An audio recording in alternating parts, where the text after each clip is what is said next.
যে কোনো কম্পিটিটিভ লেভেলের এক্সামে শতকরা নিয়ে একটি করে অঙ্ক দেওয়া থাকে। এই জাতীয় অঙ্কগুলির দ্রুত সমাধান তোমরা কীভাবে নির্ণয় করবে তা আজ আলোচনা করবো। দেখো অঙ্কটা কী দেওয়া আছে। কোনো পরীক্ষায় এক পরীক্ষার্থী 25% নম্বর পায় এবং 5 নম্বরের থেকে 30 নম্বর কম পায়। আরেকজন পরীক্ষার্থী 50% নম্বর পায় এবং 5 নম্বরের থেকে 20 নম্বর বেশি পায়। পরীক্ষায় মোট নম্বর কত ছিল তোমাকে নির্ণয় করতে বলেছে।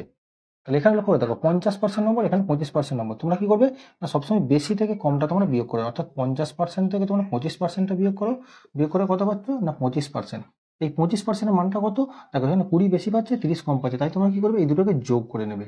20 আর 30 যোগ করে কত হলো 50, অর্থাৎ 25% নম্বর মানে কত 50। তাহলে এখানে শতকরা অর্থাৎ মোট নম্বর মানে কত 100% নম্বর, সেটা কত না 50-এর সঙ্গে তোমরা 100 গুণ করে নাও এবং যেহেতু 25% নম্বর ছিল তাই 25 দিয়ে ভাগ করে নাও। তাহলে 25 দিয়ে 50, 2 100 200, অর্থাৎ পরীক্ষার মোট নম্বর ছিল তোমার 200, যেটা তোমার আছে অপশন সি এর মধ্যে। তাহলে এই অঙ্কটা তোমরা যদি সরো তাহলে এই অঙ্কটার উত্তর কত হবে? তোমার উত্তর কমেন্ট বক্সে জানাও। ভিডিওটি ভালো লাগলে লাইক করো এবং চ্যানেল নতুন হলে অবশ্যই চ্যানেলটিকে সাবস্ক্রাইব করো।